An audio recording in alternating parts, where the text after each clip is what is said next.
start with our pasta dough for the caramelle. So I'm looking for just all egg yolks here. And then to this, I'll also be adding a little bit of olive oil. And I'll start weighing on my double O flour. To this, I'm gonna add some salt. And now I'm ready to build. Same way that you would with a bowl, just use the bottom of the deli. And then we'll go in with our egg yolks and our olive oil, and then just beating our eggs a little bit here. I'm just going around the sides, picking up a little bit of flour at a time until I make this almost kind of paste in the middle, until I can start working it with my hands, with a dough card, and almost kind of cutting into it. So now we got this like kind of shaggy crumble here. It should feel malleable, but not too wet to where it's sticking to the cutting board. I'm just pushing with my hand all the way out from the center, and then just keep rotating it clockwise. I'm just trying to build up the gluten here so it has a lot more structure, so that when we go to roll it out later, it doesn't fall apart on us.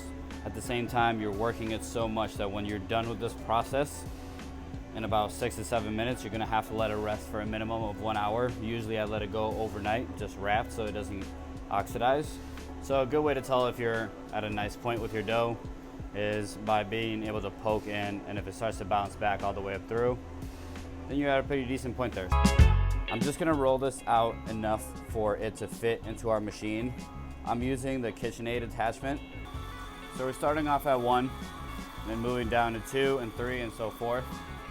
Once I get down to speed 4, I'm just gonna fold it over itself so that these edges right here end up being more squared off and I have more product to work with. So roll this into itself a little bit here and then start back at 1. We want this to be as thin as we can get it, just because you don't want to chew on a ton of pasta before you get to the actual filling. So I'm just gonna go ahead and cut this in half so I can work with it a little bit easier. What I'm looking for the caramelle is gonna be a rectangle shape so that I can stuff it right in the center and be able to roll it over itself. So I'm just gonna be going here in about 3 inches across. This is the roasted butternut squash that we made yesterday. I let it chill overnight, so I'm just gonna put a dollop right here.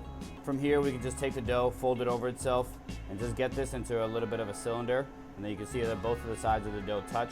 Once we're here, we can press really hard on both sides to make sure that the dough is secured. And then we're gonna go in with this kind of crinkle cut on each side of it. You can leave as much as you like. You can do really long pieces of the caramelle like this.